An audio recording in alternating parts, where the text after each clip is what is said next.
Unsigned with Matt Wherry. Unsigned with Matt Wherry. Hi everyone, welcome to the Unsigned podcast. This week my host is A.B Violet. How you doing? You alright? I'm good, thank you. How are you? Yeah, I'm alright. Yeah, I'm good. Third episode.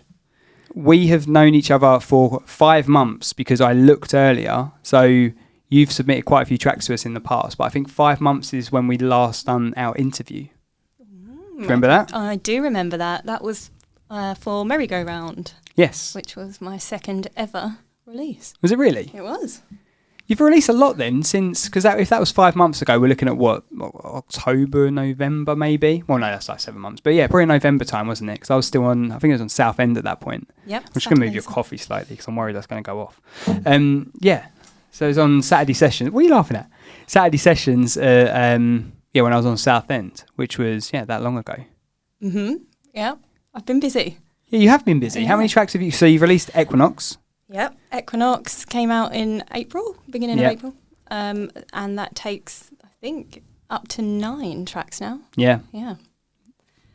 And like I said at our event the other day, it seems like I'm having a bit of an identity crisis. Equinox is a bit more, I don't know, upbeat?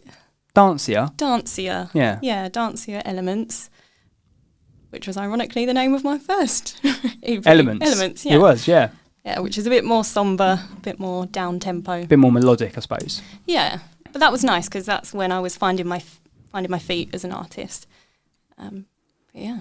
So with the writing process for Elements, when did that start? So when was that EP released? I actually released them track by track. Oh, okay. So it wasn't one as one piece of work, I suppose. But I think Only Need Me actually was in July. It was in the summer. Right. And I remember I uploaded it to a couple of radio stations, not yours. I didn't know it existed at that point. I don't think it did. Well, the radio station did, but my show, I think, was in the very early days of like the Saturday Sessions, which was like the prequel to Unsigned in July, because that's when I sort of started. Well, I didn't know you were there. Otherwise, you would have been first. Obviously. So I uploaded it to a few radio stations, and it got its first play on the radio. And we were out for one of our friends' birthday parties in Priory Park in Southend. Yeah, in Southend, yeah. It was such a good vibe. We'd had a few drinks during the day. My first radio play ever. Oh, wow. It was amazing. And I didn't expect to be played on the radio at all. I just thought I'd go for it.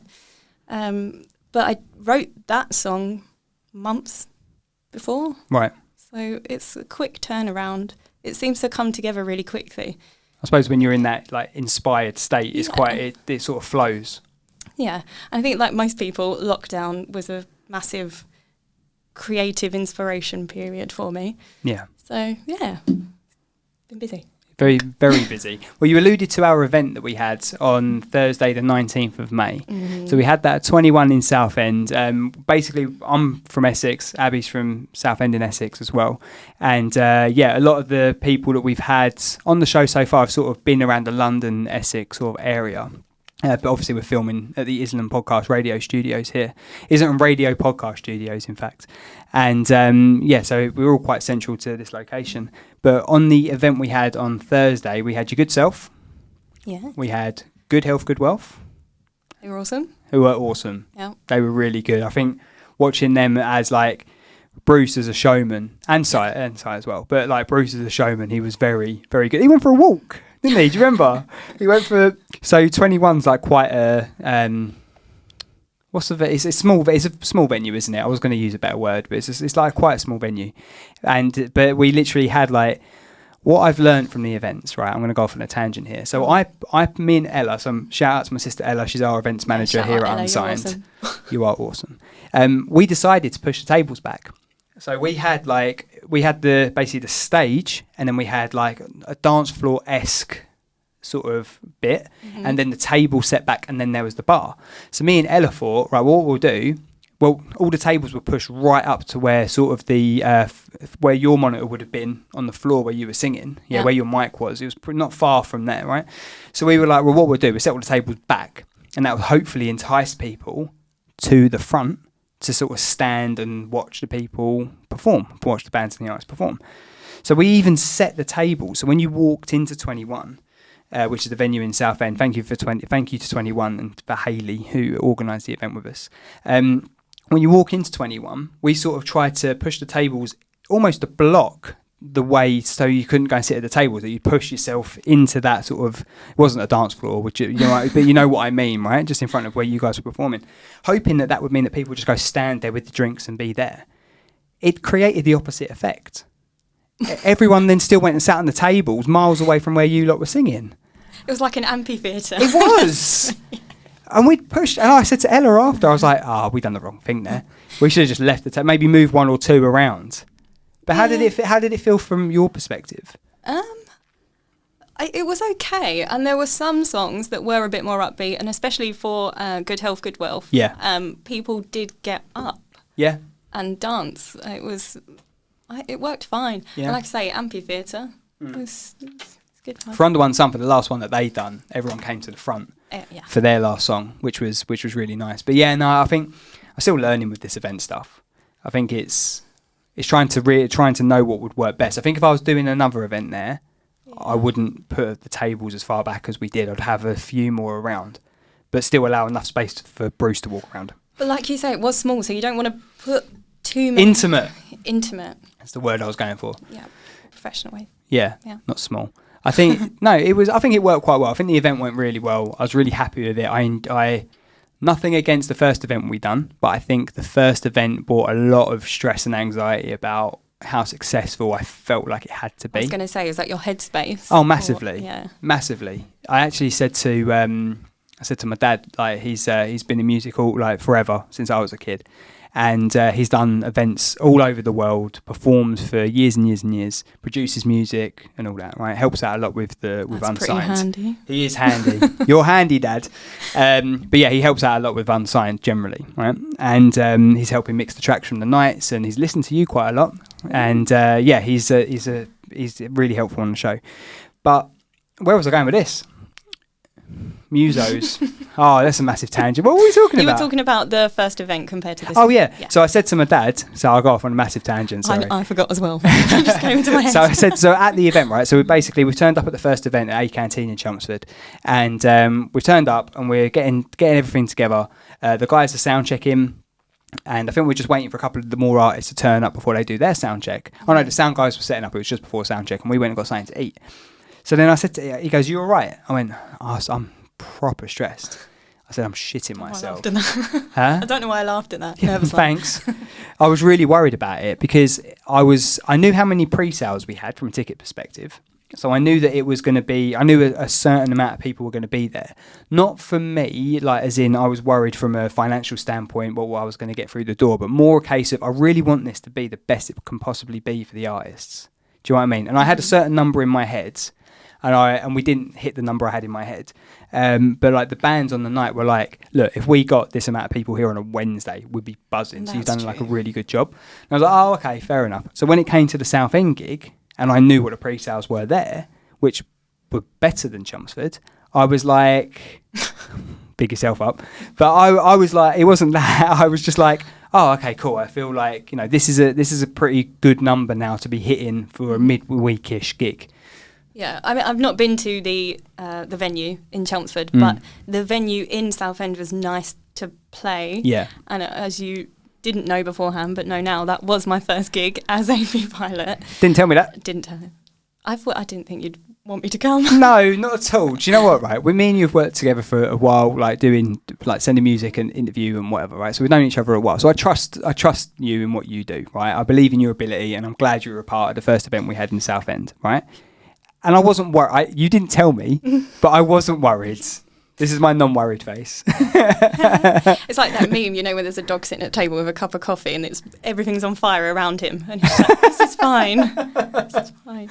No, That's how I live life. I had no worries about what was like going to happen. I knew that I was just sort of, the thing is, right, so the Chelmsford gig was like my time to sort of worry about what was happening and what time everything was and sort of all that.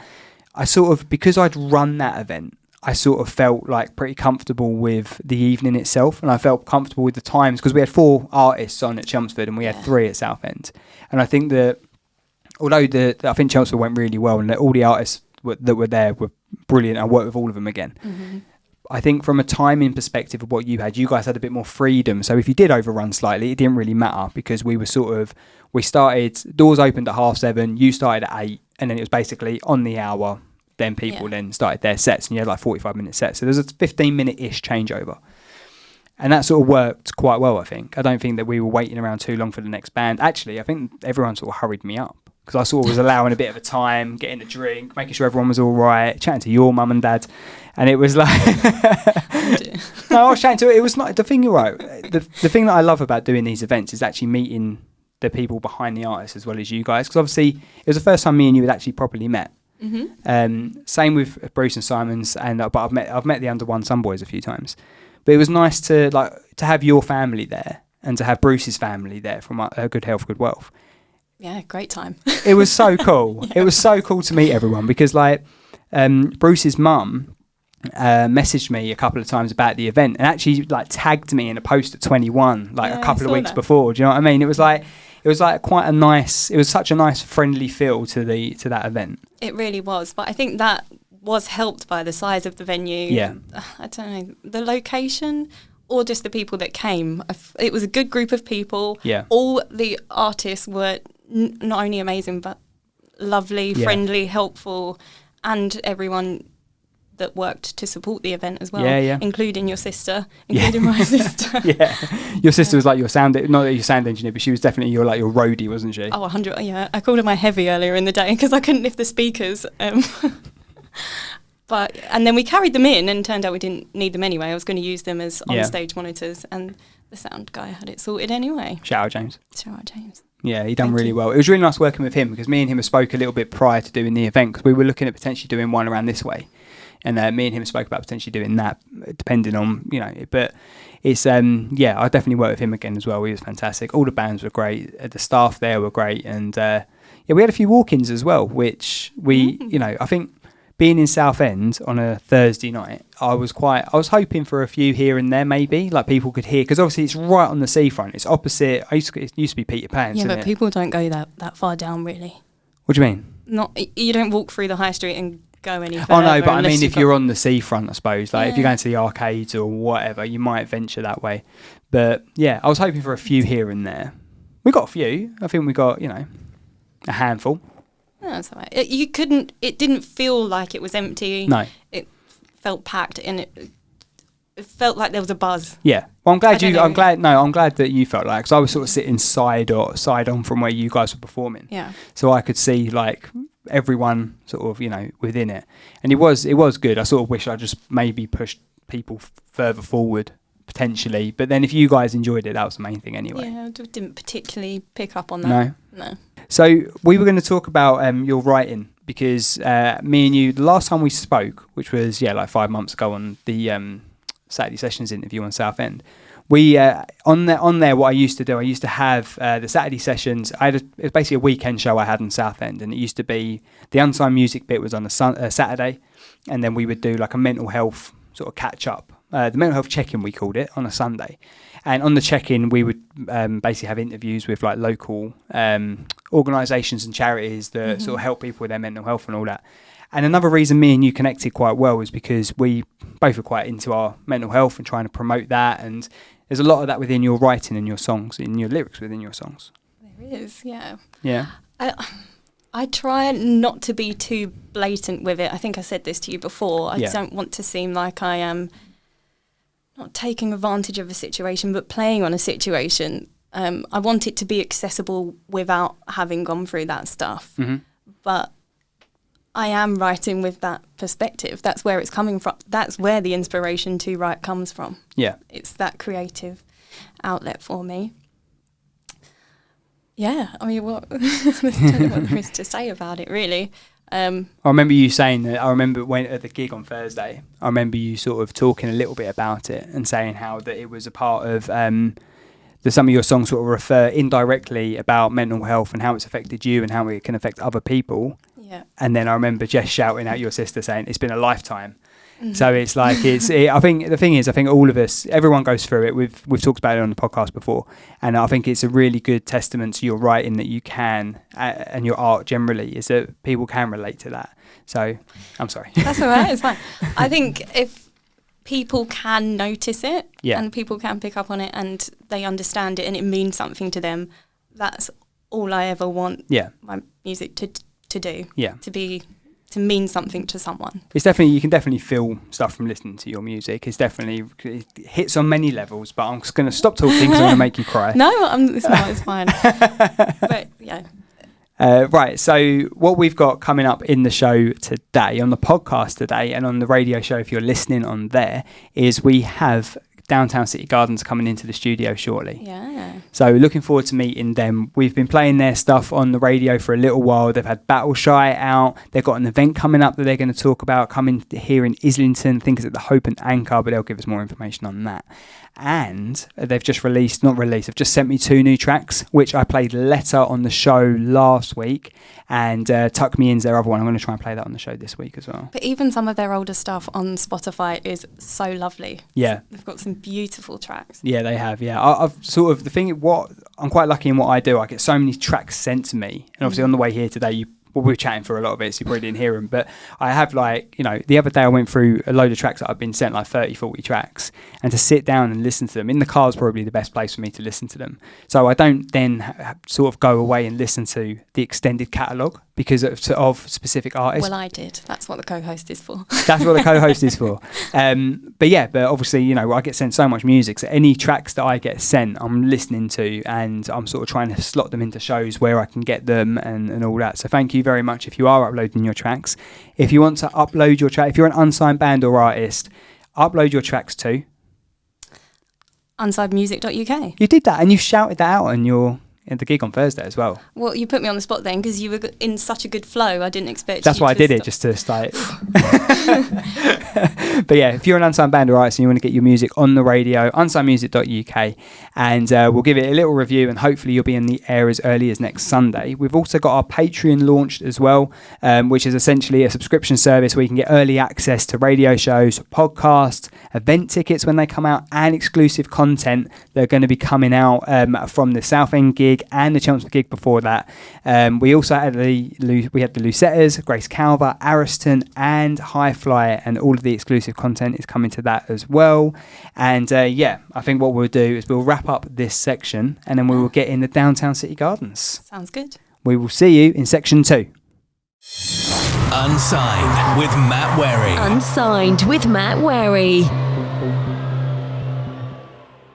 Hi guys, welcome to the Unsigned podcast. One of our partners is Mates, which is mental health awareness through educational speaking. I'm lucky enough to be an ambassador for Mates. If you want to go to their website, if you want any support or any information about what they do, it's weareyourmates.com. They're a peer-to-peer support group, and they're based in Chelmsford in Essex. They do walks and talks, but they've got a Facebook group as well. So that is a shout out for Mates. Weareyourmates.com for more information.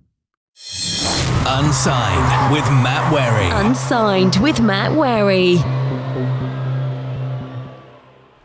Hi guys, welcome to section 2 of the podcast. We are here with Downtown City Gardens. Right.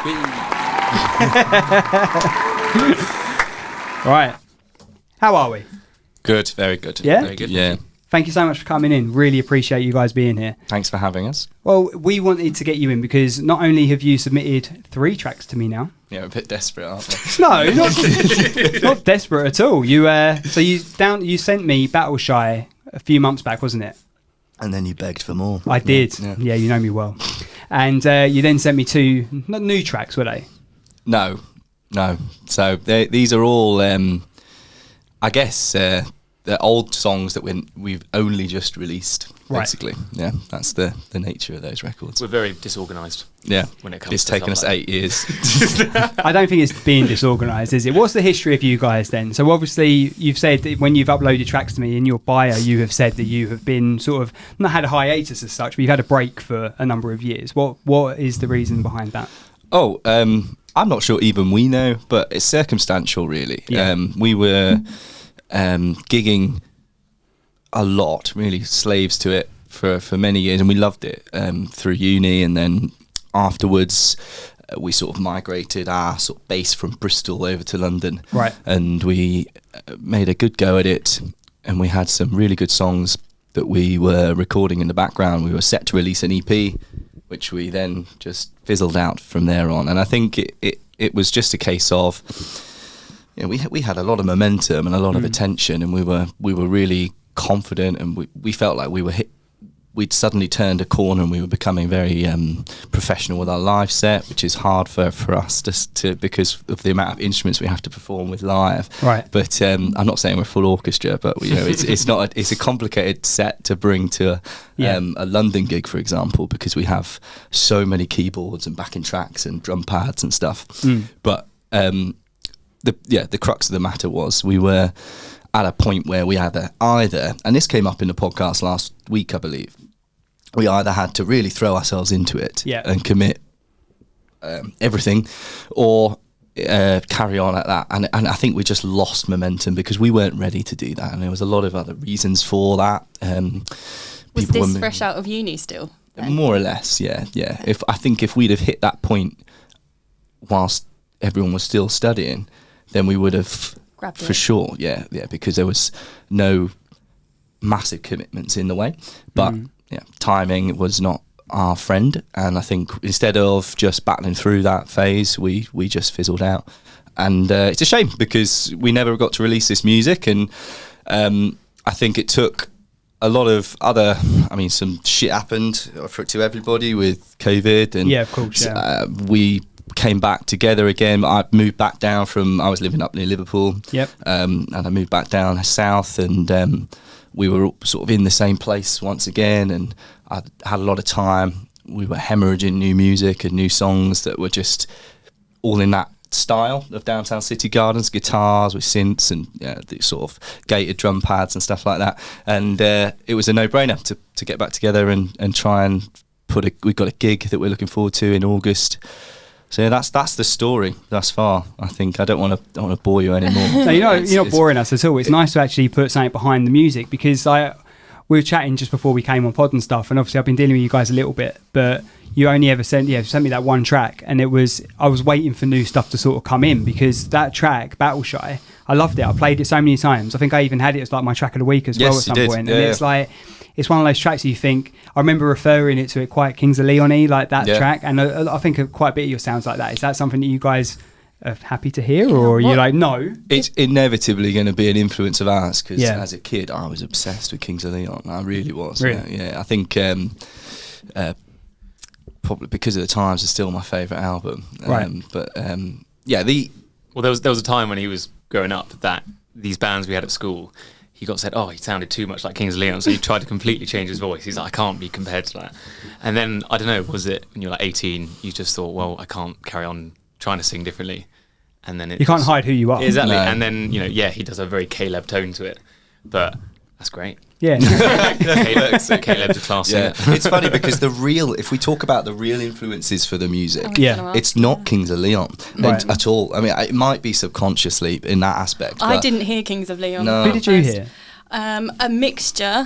I'm sorry if this is offensive, but definitely a lot of sort of the alternate indie bands from the sort of early 2000s. Early 200s? Blimey, you guys are medieval.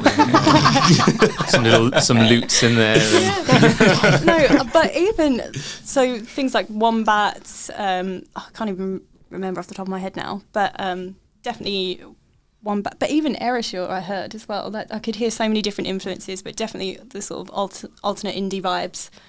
100%. So the brief when we started it, and it's not often you get to have these conversations, but we were in a really intense conceptual mood when Johnny and I started to get together and plan what we were going to do with the band, and it was nonsense really, because but we were thinking of The Cure, The Smiths, Straight. But soon after that we started to so our first records were very much in that vein, which you might not have heard because I don't think they're particularly, we don't promote them as much. They're not produced to the same quality, let's say. But they were to that influenced by those new wave artists, whereas we certainly became more and more influenced by alternative rock from the 90s. And then for sure, like we're of that generation growing up listening to Razor Light, Yeah. Kings of Leon. Help me out here, Pete. You said the Wombats for sure. I mean, I don't think we were massive Wombats fans, but they were of that era, and it was a great era. Because, and this again, as I said to you before the show, I don't want to repeat what's been said, but that was an era for guitar music that I think we miss sorely right now. Yeah, and I don't mean to say that because I'm perhaps. A little bit greyer haired than I used to be. Nothing wrong with that. We're still of an age where we still think that our musical tastes are well relevant, and I genuinely think that there's a gap in the market or a hole where there used to be such great talent. And I mean, like bands like Razor, like me, they were awesome. The only person really doing it now. Well, like you've got Sam Fender, who's obviously doing huge things. You're But different Sam Fender. It's so like we were saying recently. It's so clean and like well produced, and we're just a bit more raughtier than that, and a bit more. But he would have started out. edges. He would have started out as exactly. rough. I mean, have you seen his interviews? Bless him. Like he's such a cool guy. Like I'd love to actually meet him, and he's very he's very sort of mental health driven as well, which is what obviously me and Abby are both massive on that. And he's like, some of the stuff that he's talked about in his songs, or the messages that are in his songs, are really relevant to like society these days. But I don't think he was as clean like cut as he is now. Obviously he's spending a lot of time recording and gigging and all that, and when you guys have obviously had a bit of a break, you know, who are we to criticise someone like that as well? Because Sam is genuinely the guy I think at the moment who's in the mainstream charts, who's playing guitar music. Perhaps Blossoms, but even they I think are off not as popular as they were a couple of years ago. I think they've just released a new album, but there's definitely not as much in the way of raw guitar music than there used to be. I think independently, I said this last week as well, independently I'm getting loads of submissions. So I'm lucky enough in the position I'm in that I'm getting loads of submissions every week, and I'm hearing more guitar music than I probably ever have, because I've liked all genres. I'm not like, I don't like just one thing, which is lucky that I do what I do now. But there are loads of guitar bands coming through, and a lot of female guitar bands as well, which wouldn't have been a thing as much in the 90s that you were saying earlier, or 2000s with Razor Light and stuff. Getting quite a few. Anorak, shout out Anorak. But shout out to them. But there's a load of independent good like indie bands coming through. It's a cycle, I think, and I think it comes and goes.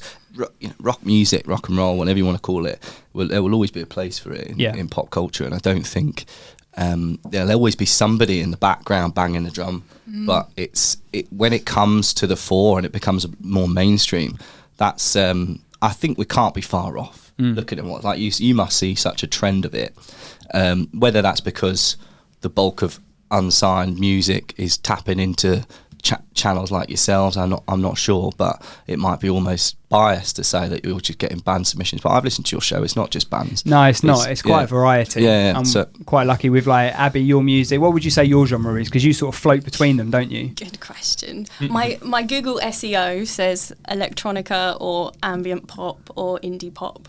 Depending on what's streaming most heavily at the time. That's certainly a way of doing it. But interestingly, when you Google you guys, it does come up as alternative indie, and that's not what you describe yourselves as. You say new wave. I think that's probably how we sound, if I'm honest. So. But our influences, as I say, to begin with, were certainly those new wave artists, the Smiths. And I always looked at like Roxy Music and that's a shout.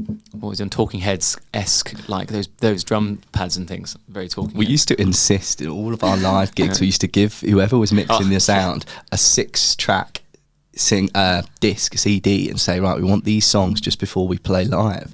And it was Talking Heads, Jeff Buckley. Gimme Shelter, wasn't it? Yeah, we had some Stone Roses, She Bangs the Drums, and Avalon. Right. And that's what Jeff used to say, because he's incessant about the amount of reverb on his vocals, and he'd just be like, me too. There's nothing wrong with reverb, is there? And he'd just be saying to Soundman, just think Avalon. By Rock's Music, and that's all he just keeps saying, and it was great. So if people are new to Downtown City Gardens, then who is in the band and what does each of you do? So we have 5 of us. There's myself singing and playing guitar, a little bit of keys. Pete is our keyboard player and sometimes bangs the tambourine. We've got Dave on the drums and Alex on the bass, and Johnny plays lead guitar. And you were all original members of the band? Yes, yeah. From Bristol? What you say, Yeah, so Bristol? we all went to Bournemouth. Oh, together. Bournemouth. Yeah, we went to Bournemouth School for Boys. Oh, right. And I remember because like Johnny, who's our guitarist, is a formidable musician. Plays everything incredibly well. Right. Guitar, drums, piano. He plays all our instruments better than any of us. What a sod. I know. But But you can't play them all at once. I know, exactly. Thank God for that. Technology's come a long way now. That's cool. But then Johnny and Jeff were always in rival bands at school. Right. And really were fierce rivals, weren't you? Just didn't get on as people either. Up Oh, until really? we were about 16. And then just sort of it all started to come together, didn't it? Just about 18, 19 when a few of us went to university. I think you and Johnny got together. Johnny with all his talent, and then Jeff with his amazing singing and stuff like that. They just and songwriting came together with this like 4-track EP, I think, didn't you? Yeah. And just were looking for extra people, and I just put my hand up and right place, right time. Well, it's all about that, it's isn't good. it? Yeah. So how long ago was that then? So you guys were together. How long were you guys actually performing together or writing together before you had your little break? We were talking about this earlier. I think it was between the years of, say, 2009 to 2014. Right. That's when we were really going for it. But most of the band was at uni in Bristol. Right.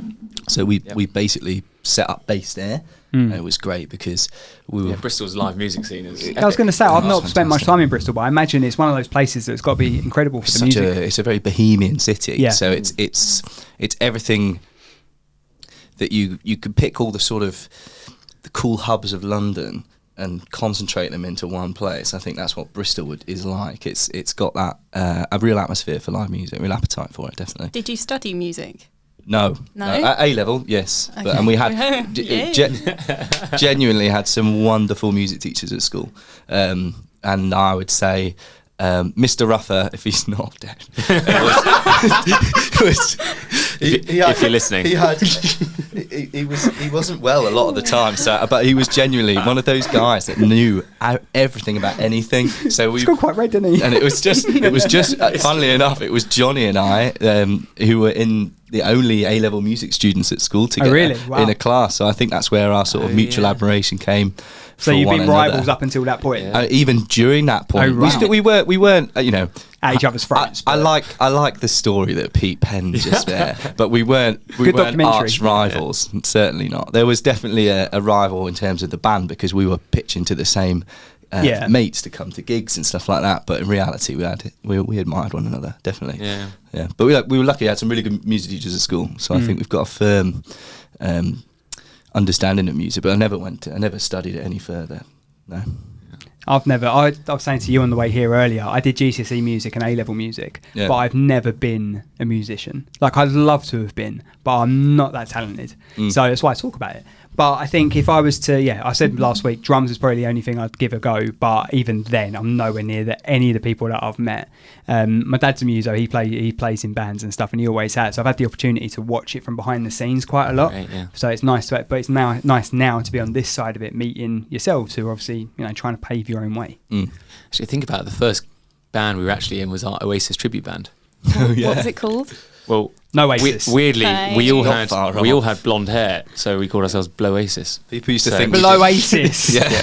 That is not the choice of words, is it? Well, no, and this sums up the kind of school that It's a bit of a joke. that we went to. Like, nobody You said all boys went school, to right? the crude assumptions. They all just instead they assumed that we played both Oasis and Blur songs, and then we had to insist that no, it's just because we're all blonde, Right. And not so much anymore. Yeah, but weird. that's Can you just throw one Blur track in? Never. No, Rivals, we isn't it? Oh, really? Right. Yeah. So they won't even play them. Yeah, no. But we had some great like gigs, Battle of Bands, and that's when I guess we all played together first time. A few of us Yeah. Anyway, 3 out of the 5, and then the rest is DCG. Yeah. You mentioned your event that's coming up. So you've got that on the 6th of August. Yep. Yeah, didn't look at my notes. 6th of August, and that is going to be where? At the Hope and Anchor in Islington.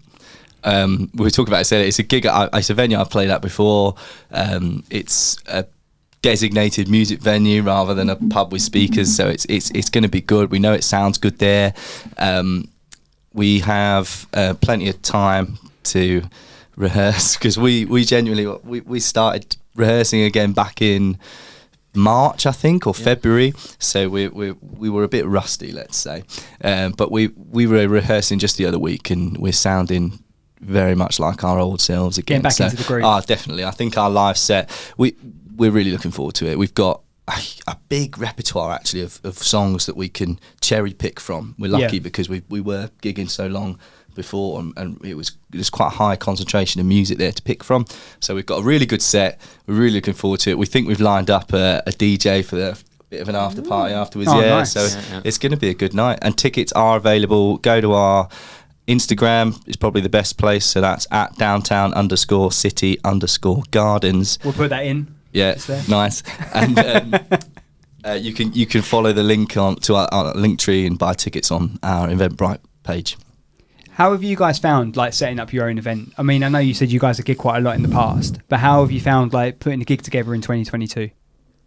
Is it arranging the venue? It's a no-brainer. I think honestly, we have had such interesting experiences in the past. I mentioned earlier our set is quite complicated to get on and off stage. We've got, so typically when we were doing this before, you'd quite often play on a bill with up to 6-7 bands, and you'd only get half an hour, and we'd need 20 minutes probably to get the keyboards. We've got 3 keyboards, 2 guitars, bass, drum pads, backing tracks, and like 4 vocals that all need sound checking and stuff on the day. So, and not just that, it's you don't know what kind of blend of artists you're going to be playing with on the night. So whilst we've done those and we've had a great time doing them, they were good gigs, an excellent way to meet new bands and play with and meet new fans. But it was looking to get back onto it again. We knew we had a lot of material. We knew with enough rehearsal time, our live set would be quality. So it was finding the right venue was the hardest bit, but we know the Hope and Anchor. We've played there before, so it was nice of them to let us have the venue on a Saturday as well. It's such an important thing to get the right day, isn't it? I found that quite difficult with the events that I've planned. We haven't disclosed to them that it's not actually Kings of Leon playing that night, but hopefully they never find out. What have you guys having support on that day, or is it just a case of you? Very very good point. Yeah, we haven't. Well, TBC. Again, we've been out the loop for a while, right? So we don't really just want to bring a support band along that we don't know of or we don't trust. So we would appreciate it. I mean, I don't know if you guys have some names that you could throw our way that might be interested, or even if anybody's listening to this or watching. We would love you to get in touch if you want to play a Saturday night gig in Islington with us. We'd be very happy to check you guys out and hopefully give you the opportunity to play with us.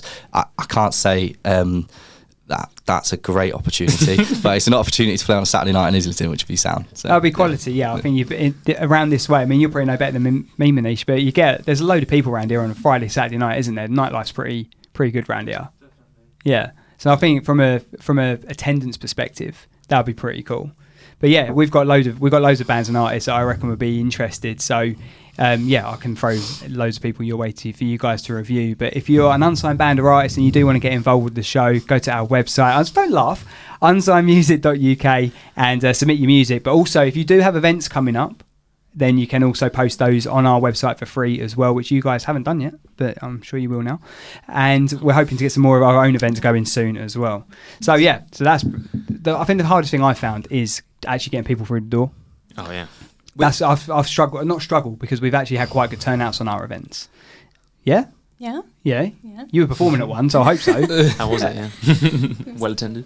I think so. It was. The venue was a nice size. It was a nice size, It was what we needed for the first event, I think, in Southend. But it was the hardest thing I found is then trying to get people through the door or advertising it the right way. How you guys found that in the past or moving forward into August? We have minimal experience with it, I think. Yeah. Again, really, in the grand scheme of things. We're fortunate enough that there's demand for us to play live because we haven't done it so long, and luckily our fan base is in London. From even the guys that used to come and watch us in Bristol, we're still friends with, all living here. So we're confident we'll have a decent number of people there.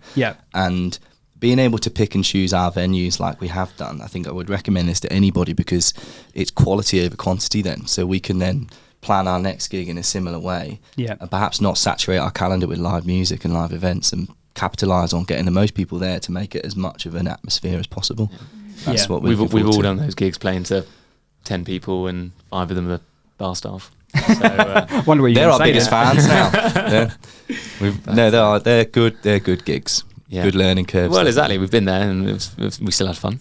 Yeah. So it's always just like, the great thing is we're all somehow still all mates from such a young age. So it's really great seeing each other, and we really enjoy playing together. And even if those gigs we have, again, the ones that we've been the headline act, it's been so delayed that we've only got 15 minutes on stage. We're meant to have 35, 40 because everything just got pushed back. We've been in those positions, and you know what? We can still come back for more. Love it. So.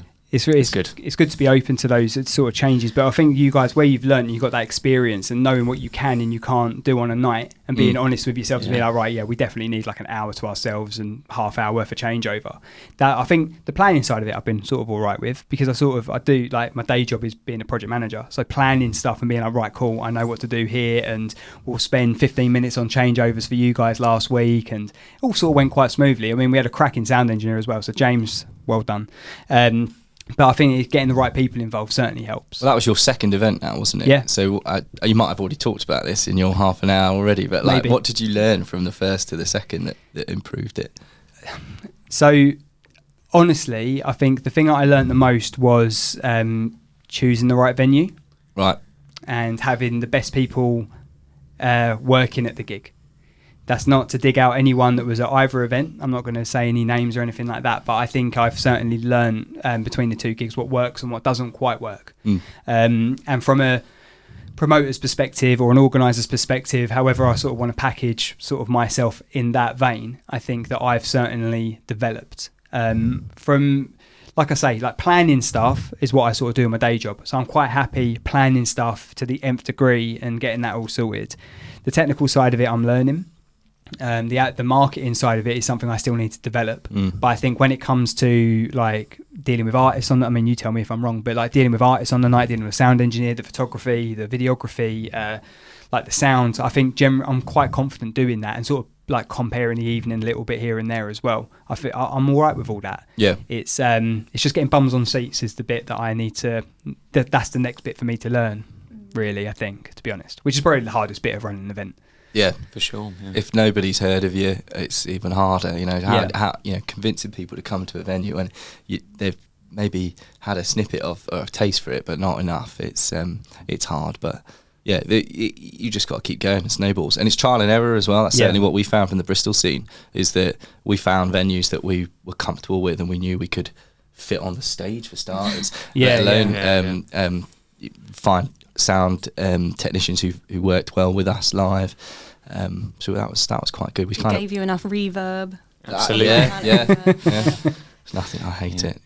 But also just having like a great atmosphere afterwards. Like you want, some great DJs. We played this great venue in Bristol called the Lanes, and it was a like vinyl, like indie DJ, wasn't it? And it was, what was he called? John the Mod was the, and he had huge sideburns and wore his pinstripe suit, and love that. Everyone had an epic time afterwards, and we just had the best times there. It was great. It was honestly, those were, I've almost forgotten about the Lanes. Vintage bowling alley on one side. Nice. They did really good beers, and the sound. The engineer there. This is a horrible thing to say, but he loved it wet. It was so much reverb. It was great. And it really suits our sound. But John the Mod, I remember John and his wife or his partner. Yeah, they were great fun. And they used to tailor the night for the band. They'd only have 2 bands on, or maybe even just one. Right. And it would be more about the vibe. So if we were playing, he'd play bands like the Stone Roses on record and stuff like that, and it would really and so work. Hopefully with our gig we've got one of our good friends who's a DJ in his own right, and I can't remember the station he's on for the life of me, so sorry Sam, but but yeah, he loves it, and he just like plays awesome feel good tunes afterwards and things, so he'll be there afterwards, and hopefully with your help, good support as well, makes it a complete night. Yeah, hopefully. I'm looking I will try and get down there as well, because I mean it's far enough off, isn't it, that we can try and get a few people down there as well. Yeah, for sure. Yeah. But that's an interesting concept as well, having like the after thing, because for us, like when we done the one on Thursday, I think we finished up. I think our restriction was we had to finish by 11. But I think when we finished, so we had obviously yourself, A.B Violet, and then we had Good Health, Good Wealth, and then we had Under One Sun, which is quite an eclectic mix. It was. Yeah. It's quite an eclectic mix, whereas the one we done in Chelmsford was quite indie based. Yeah. So it was quite nice to have a bit of variety on our South End gig. But the funny thing was, at the end of it, everyone just came together. Like everyone was chatting for how long? We were probably there for an hour afterwards, I reckon. Everyone just chatting, some more drunk than others, and and it was good, though, wasn't Speak it? for yourself. Oh, I was fine, mate. I was driving, but it was. I wasn't just meaning you. It was a good night. It was My good. mum. Yeah, your mum. And shout out to your sister Jess as well. Yeah, I did. She was she was a good laugh. But no, it was nice all doing that. But I didn't think about sort of like afterwards. I suppose because we had restrictions and it was a Thursday. But it's a good idea to have almost like the after party vibe at the gig.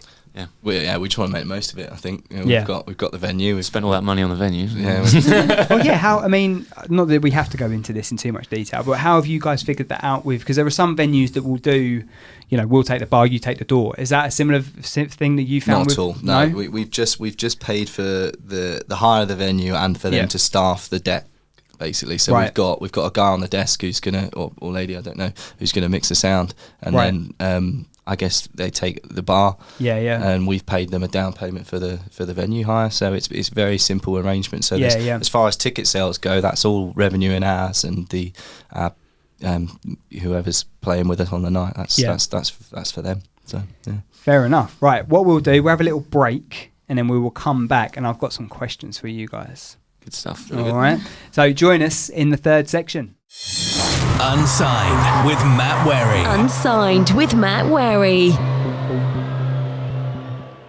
Hi guys, welcome to the podcast. If you're an unsigned band or artist and you would like to get your music on the radio, go to our website, unsignedmusic.uk. There's a little icon on there saying submit your music. Go on there, submit your music, and you could be on one of our partner channels, as you can see here.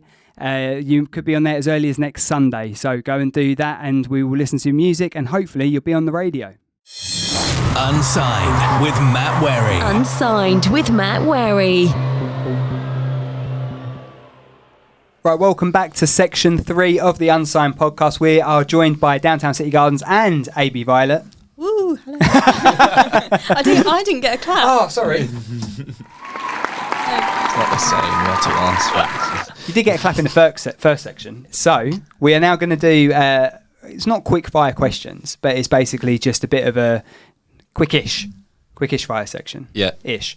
But first of all, what I didn't ask you in the last section is what's the worst advice you guys have ever had as a band? Because I think that's always quite juicy, because like the Admissions said the other week about, it was Ocean Floor said last week about just gig all the time, just gig as much as possible. What would be sort of the worst advice that you guys have actually had? If you've had that advice, you didn't take it. Come on this podcast. Come on this podcast. No, I'm kidding. Brilliant. We had some, I don't know, we've been lucky to have some very good advice, to be honest. I don't think we've ever had anybody give us anything. There's people that have suggested things, but we've had quite often some quite well-informed peers to us in terms of whether that be our music producers or people that we met that worked in the industry. But certainly, I would say you don't need to chase a record deal. That's probably the worst advice you could get. Yeah, there's no need.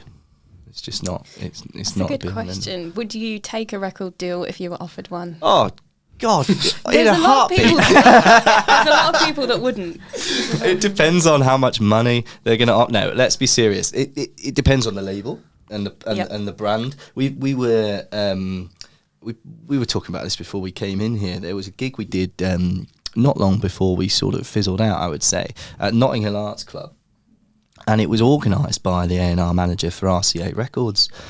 So she invited us to play, and I've never been so anxious before a gig. I always get anxious, not nervous, but I want it over and done with, because it's a lot to do, a lot of organising that goes into it. I enjoy it, don't get me wrong, but there's an anxiety beforehand. But we were in a pub And they all followed us to the pub. So it was this lady from RCA, this guy from Parlophone. Yeah. There was somebody from another Sony label, and somebody from Fierce Panda, and it was like. It was like a Tarantino film. Like one of them would leave, and they would no, not in terms of the gore, just the amount of shit that came out of their mouth, and they would talk bad mouthing one another. Really? But as soon as their backs were turned, 'cause I think it's quite. I don't know. I don't want to badmouth the music industry, by the way, because it has done some wonderful things. But for us, that one experience was horrible, and it really put me off these major record labels for that reason, and also because, as a young, naive band as we were, you get your hopes up massively, and you get fixated on this being the goal. And I wish. It's a great song lyric. I wish I knew. What's the song lyric I'm thinking of? I wish I knew what I know now when I was younger, because we'd have taken the gig, we'd have snapped their hand off, but we wouldn't have gone to the pub with them, and we wouldn't have entertained their shit, and we would have had a really great time. We would have had something to chat about to our mates. You know, we've had this gig that we've all got organised by RCA, isn't that fucking cool? Kings of Leon's record label, this kind of stuff. But They have a type, clearly. Yeah. But I would say now, no, I don't think you need it, because this came up on the podcast with Ocean Floors, was saying very similar, and I looked him up, and they are very entrepreneurial in the way that they're promoting themselves. They basically create their own little business out of it. Far more so than we ever were, and probably I think if you want an example to follow, they're probably a better one than us, because of what they're doing in terms of their, like you say, and they create a lot of their social media content themselves, and there's investment into that, and it sounded really interesting. Sounded professional. It really did, yeah. But it obviously paying off, because they're picking up attention from the likes of BBC Introducing, the Unsigned radio show. Thank you. To mention a few, that one but first. In a nutshell, it's not something I would go chasing after, and I think that's the worst advice we ever had, was that we needed to look for that, because it can fund your music, and it could potentially, as it happens, you could get given quite a large sum of money that meant you could quit your day job and invest time in recording studios, etc.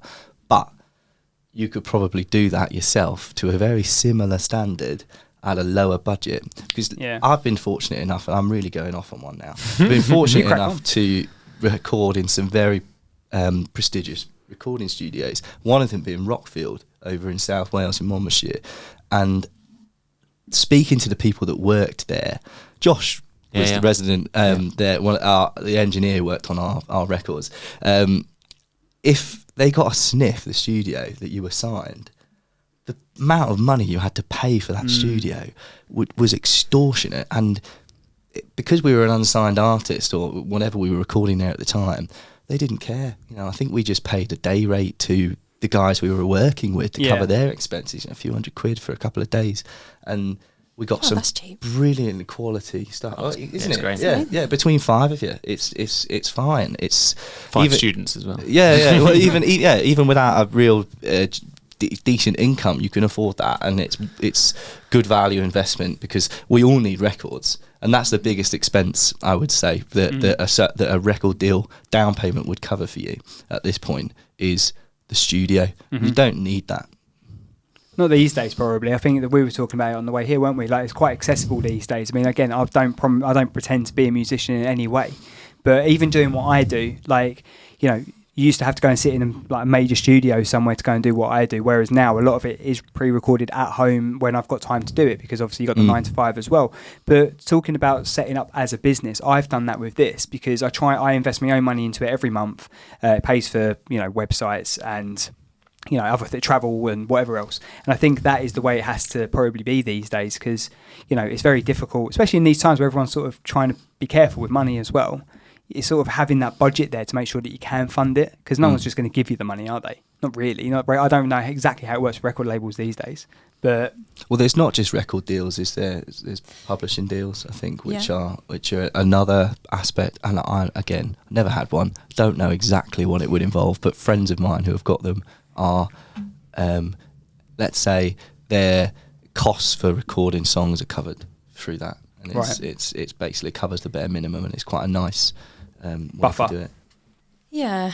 But do you ever get lots of messages on Instagram from different PR or A&R companies offering you, we'll recover your recording costs and things like that? Do you get a lot of... Well, any post that we do, it's like promote this on this. And Well, you just yeah. get There's a lot of slammed bot with stuff. bots and Yeah. stuff like on Yeah. those. But Like, for instance, like I think the first message I got was from Mojo Records. And it's like, if you send us the stems for this track, we'll mix and produce it for you. And it seemed very legitimate. Yeah. But obviously, that was the first song I'd released. So I was probably not legit. And have to go through lots of sort of Reddit posts and student hub forums. And oh, really? Yeah. it's hard to weed them out. But there have been some that have been legitimate offers. Also, do you get a lot of messages on your Instagram, a lot of message requests? And Actually, I have to say we've not had anything like that. No, the last one we had was from a songwriter looking to collaborate for a fee on songs, but I don't think she understood that we wrote our own songs. But you know, that was legitimate. But we've not had anything like that. That's maybe somebody's genuinely trying to. I think the thing is with music stuff there, like that, maybe. though, you have to be careful on social media, Yeah, full stop, exactly. don't you? So I think if it was, say, for example, Abby, right, if you had like an official email address at, I don't know, hello@AB Violet, what is it? Have you got an official email address? Or don't have to say yes. ABViolet@gmail.com. Okay, fine. But what I was going to say is that, say, as an example, right, if you had, like, for me, it's hello@Unsigned Music UK, right? I'm not looking for a record deal. But what I am saying is that anything official should go through that channel as opposed to A DM. a DM on Instagram. Like if in my day job, if I got a DM on LinkedIn or whatever for, do you want to do this? It's like, no, not really. Like, it should be going through official channels in my mind. If you had a manager, it would go through their email, wouldn't it? They wouldn't go through DMs. No, I sort of feel exactly. So that's what I'm trying to say in terms of how do you actually go about getting a record deal? You're asking the wrong people. Yeah. Well, Yeah, I didn't ask. I don't want one. Podcast.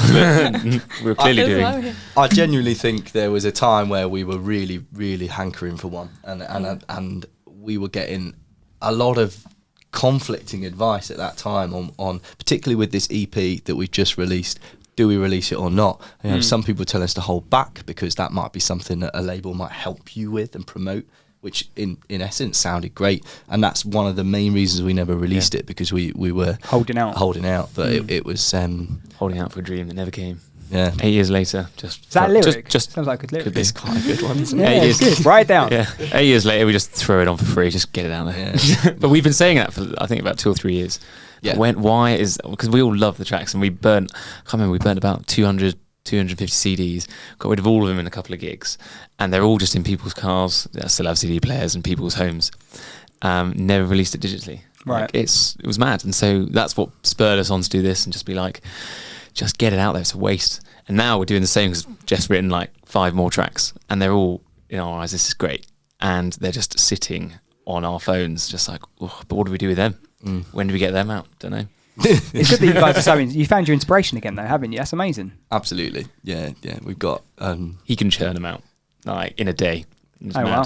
Very impressive. we've got some good material in the background, I'm sure. I mean, the gig we're going to play on the 6th of August is mostly the tracks that people are familiar with online and available on the Spotify and iTunes and that. But there will be 1 or 2 songs that we look to debut that gig, and I think we will probably drop a demo at least beforehand of a new track. Good stuff. Right. Yeah. Let's try this new section bit then, shall we? So this is your dream gig. All right. So what I want from you is you can fit in any of these slots. You've got your headliner, you've got your middle, and you've got your support. Right. So who would be in that scenario? You need to choose maybe a headliner, a support, or 2 supports, or 2 headliners, whatever you want to do. But who would you have if you were doing a gig and say you're in the middle? Who would you want to headline that gig, and who would you want to support you? Bloody hell. If we had a pick of current artists, Yeah. I think a great headlining would be someone like Tame Impala. Right. That'd be banging because they're huge. Or Gorillaz. I've always wanted to be on a bill with Gorillaz. I just think that'd be mental.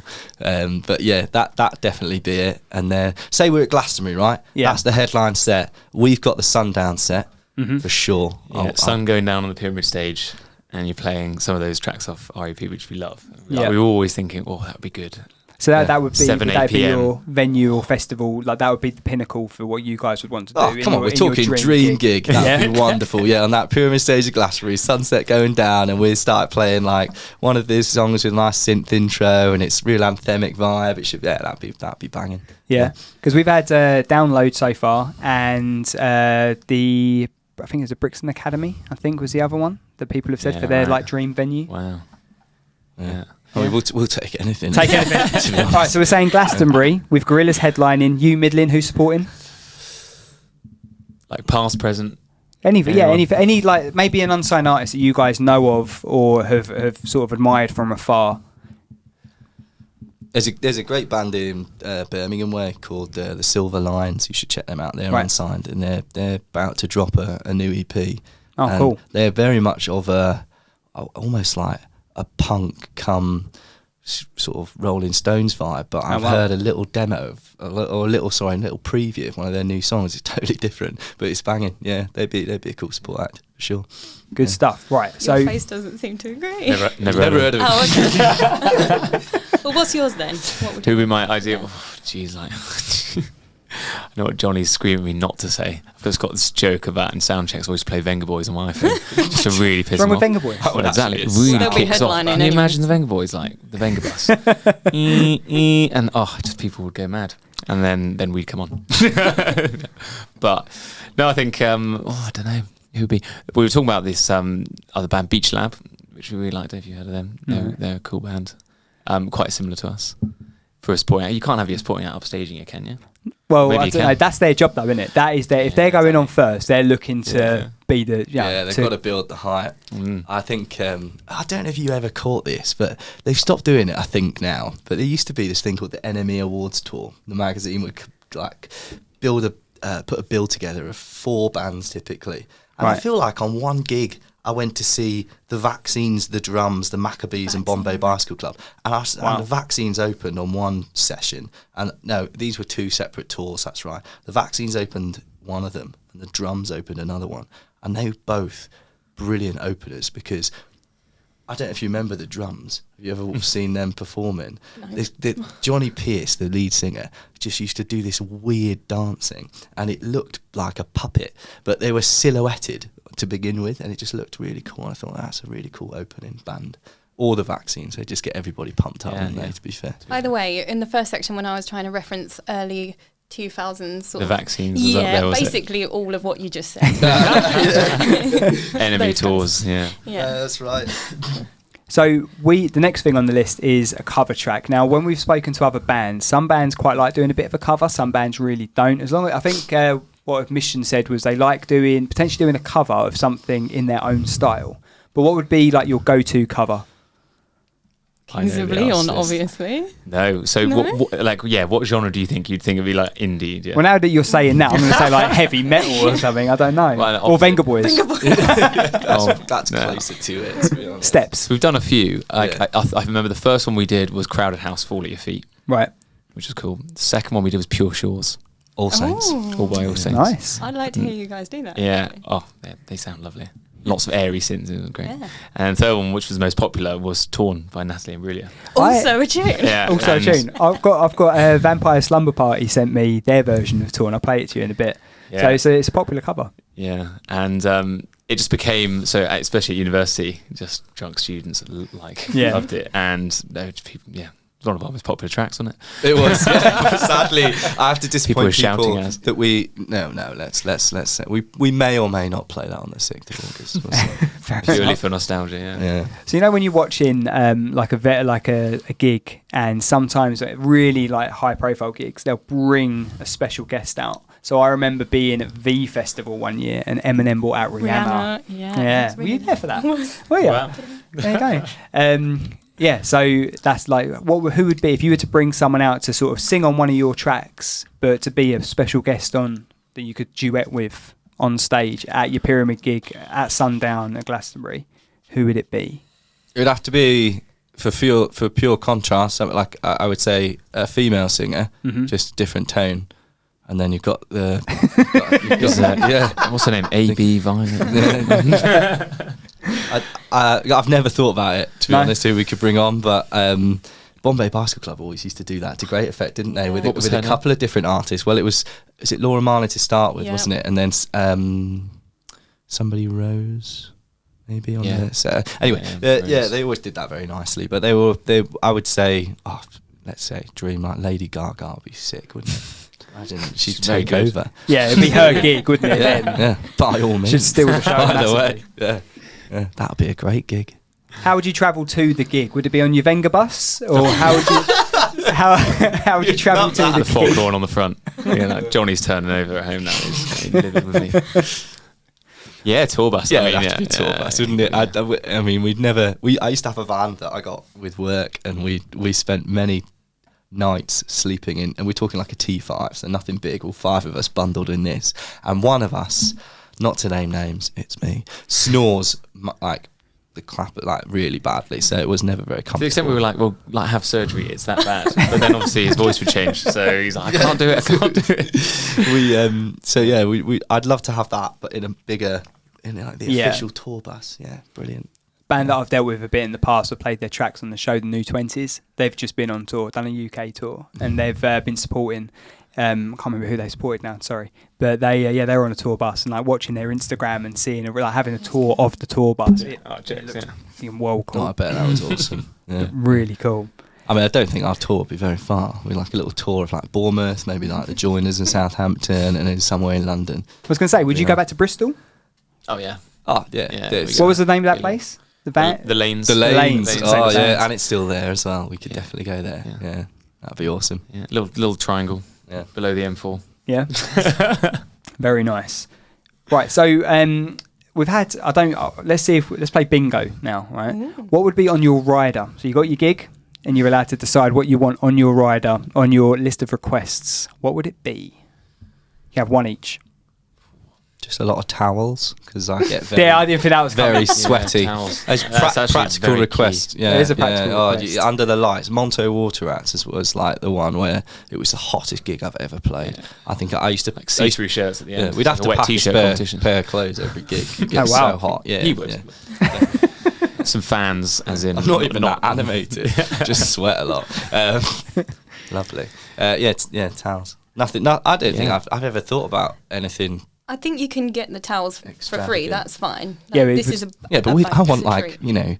nice sort of- Egyptian cotton. Yeah, Debenhams towels. Debenhams. We've Yeah, gone with Debenhams. yeah. Something that's no longer around. We've gone for Debenhams. Yeah, find, Not John find Lewis. It. Yeah, yeah. Debenhams. Find it. Go and find He it. has a specific request. What about Yeah, yourself? yeah. Well, something food or drink related, probably. I mean, yeah. I don't know. Just nice glass of red before I go on. Fair enough. Yeah. Nothing fun, really. Quite practical people. Yeah. Have you yet, or what would be your sort of like made it moment? So if we've had examples of, I think it was Emissions again, they were on stage doing a Battle of the Bands, I think, for the Isle of Wight Festival a couple of years ago. And they had everyone having their torch up, like watching them on stage. And they said the effect of that was so cool, like seeing like, bloody hell, like what are we doing here? That'd be Have you- spectacular, to be fair. Yeah. I think when Premier League footballers are naming their children after me, then I'll know. That is setting the bar bloody high, isn't it? Someone like Jordan Pickford, I feel like he's the kind He's of going to have a person son do it. called Jeff. You don't get many baby Jeffs. You don't get many, Yeah, quite an old man. Are you Everton fan then? Absolutely not. No? Why Jordan I just Pickford? feel like I'm sorry, Jordan. I know you're listening. I just feel like he's the kind of man to do it, to name his child after a rock star. Yeah. I You heard it here first. Yeah. I That think other Jeff. the cliche of when people are singing your song back to you and you don't sing it, it's just we've been at gigs where that's happened. Yeah. So And- it's already happened for you. but like I think it means when we're in the crowd. Yeah.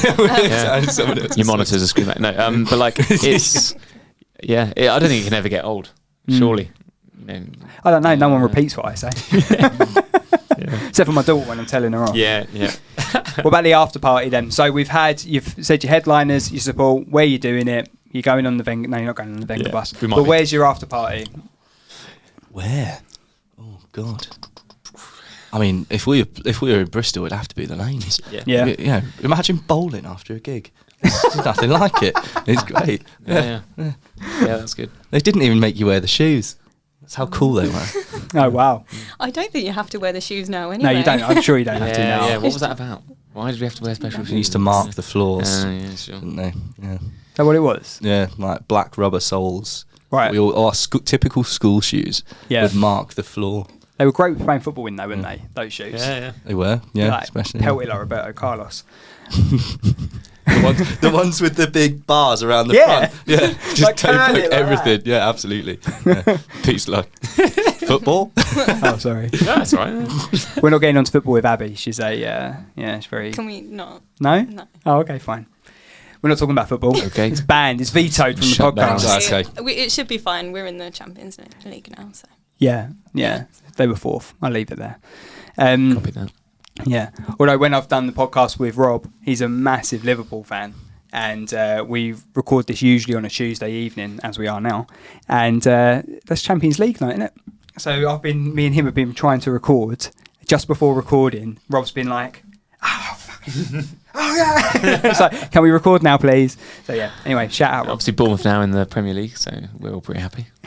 Hometown team. I feel like supporting someone like a team like Liverpool must get pretty boring. Just like, oh, you know you're going to do all right. Yeah, but they spent years not. Yeah. Whereas I'm on the other side of it. I'm a Man United fan, and I spent my childhood being like loving football, and now it's like I'm crying. Going through some dark days. Okay, well, maybe it's just obviously because our team is up and down and up and down. Yeah, you never know if you're where coming or you're going. Yeah, exactly. Spurs, obviously. Spurs, by the way. Yeah. Right. So we have gone through obviously your gig again. Would you like to reiterate the point for the viewers and the listeners? Yes, so we will be playing in Islington at the Hope and Anchor. The Hope and Anchor on the 6th of August. Please go to our Instagram, find the link there. Our Instagram is at downtown_city_gardens. Follow the link in our bio and you can buy tickets for that venue. That'd be great. We'd love to see as many of you as possible. Please. And also any supporting artists that might want to get involved, drop you guys a link as well. Absolutely. Yeah. Yeah. We're looking for somebody to play with us that night. Yeah, would so, you do, because you mentioned obviously you guys are trying to maximise your time with the venue and that. Would you be looking for 1 or 2 supports or? I don't want to commit just a minute because we you mentioned about time constraints with the venue earlier, and I don't know what ours are in terms of parameters, but if it's 1, you definitely have we'd be talking like a 40-minute set or something, or 45, 50-minute set, something decent. So, let's say 1. No, that's fair enough. I mean, 2. we had, when we done our gig in Chelmsford, we done 35-minute sets with 20-minute changeovers because it was the first one and we had 4 acts and I wasn't and it always 100% goes sure. over. Do you know what? We actually got, the first one, I think the first one went over and then everyone else sort of pulled it back in, so we were all right. But when we done our one on Thursday at Southend, we did 45-minute sets with 15-minute changeovers. And we were quite lucky because you guys didn't have, what? I think we stuck to it pretty well, didn't we? Yeah, we did. Good on you. Yeah, we did stick to it pretty well. And also the changeovers weren't too drastic, were they? Because you guys had you had your keys, your laptop, and yourself. And then Good Health, Good Well had something similar. It was only Under One Sun who were they're a 5-piece band, rock band. So they obviously had a lot of gear to sort out. But no, it went all right. All comes with the planning. And you've got a lot of equipment to set up.